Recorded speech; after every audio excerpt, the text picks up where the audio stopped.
حضرت عائشہ بنت ابی بکر رضی اللہ عنہا سیدنا ابو بکر صدیق صاحبزادی اور نبی کریم کی بیویوں میں سے ایک تھیں۔ آپ نے ان کو امہات المومنین کے مقام سے نوازا۔ آپ علم، ذکاوت، فقہ اور حدیث کے باب میں امت کی سب سے معتبر خواتین میں شمار ہوتی ہیں۔ زال، نکاح اور عمر سے متعلق بیانات عام طور پر صحیح بخاری، صحیح مسلم، سیرت نگاروں جیسے ابن حشام، طبری وغیرہ کی کتب میں ملتے ہیں۔ مشہور روایات۔ بعض روایات میں ہے کہ حضرت عائشہ نے خود بیان کیا کہ نکاح کا عقد اس وقت ہوا جب وہ 6 سال کی تھیں اور رخصتی / ازدواجی زندگی مدینہ میں 9 سال کی عمر میں ہوئی۔ یہ روایات صحیح بخاری اور صحیح مسلم میں موجود ہیں، اسی لیے روایتی بیان یہی سمجھا جاتا ہے۔ اس دور میں نکاح کے لیے ولی کی اجازت، حق مہر اور شرعی تقاضے پورے کیے جاتے تھے۔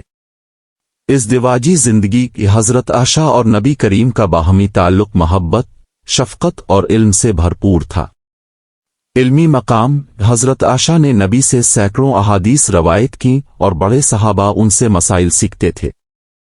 ام المومنین کا درجہ۔ آپ کا احترام امت پر لازم ہے اور آپ کی علمی خدمات بہت عظیم ہیں۔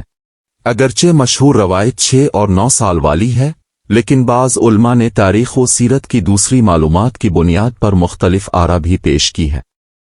کچھ محققین کے مطابق حضرت عائشہ کی بہن اسماء کی عمر، ہجرت سے پہلے اور بعد کے واقعات، کتب سیرت میں کچھ اشارات ایسا معلوم کرواتے ہیں کہ حضرت عائشہ کی عمر ممکن ہے زیادہ، مثلاً 14-16 سال رہی ہو۔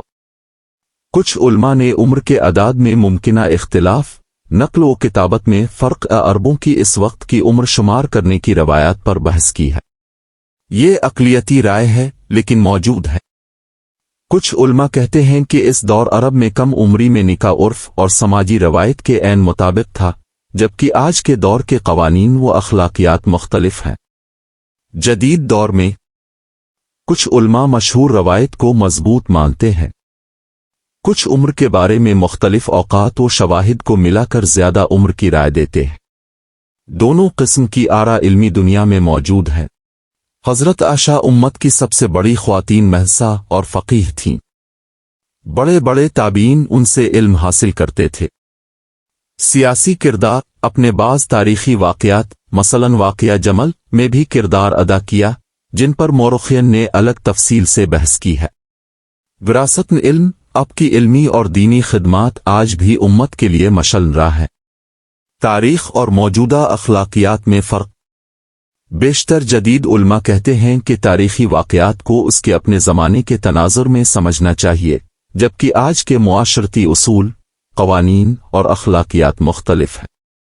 آج کے قوانین۔ تمام جدید مسلم ممالک میں شادی کی عمریں قانونی طور پر مقرر ہیں اور علماء ان قوانین کی پابندی کی تاکید کرتے ہیں۔ صحیح بخاری و مسلم میں حضرت عائشہ کی کم عمری کی روایات موجود ہیں، اسی لیے یہ روایت روایتی بیان سمجھی جاتی ہے۔ بعض علماء دیگر تاریخی شواہد کی بنا پر زیادہ عمر کے قائل ہیں۔ حضرت عائشہ کی علمی، فقہی اور دینی خدمات بے مثال ہیں اور آپ کو ام المومنین کے طور پر سب سے بلند مقام حاصل ہے۔ جدید اخلاقیات اور قانون کے اعتبار سے آج نکاح کی عمریں ریاستی قوانین کے مطابق طے ہوتی ہیں۔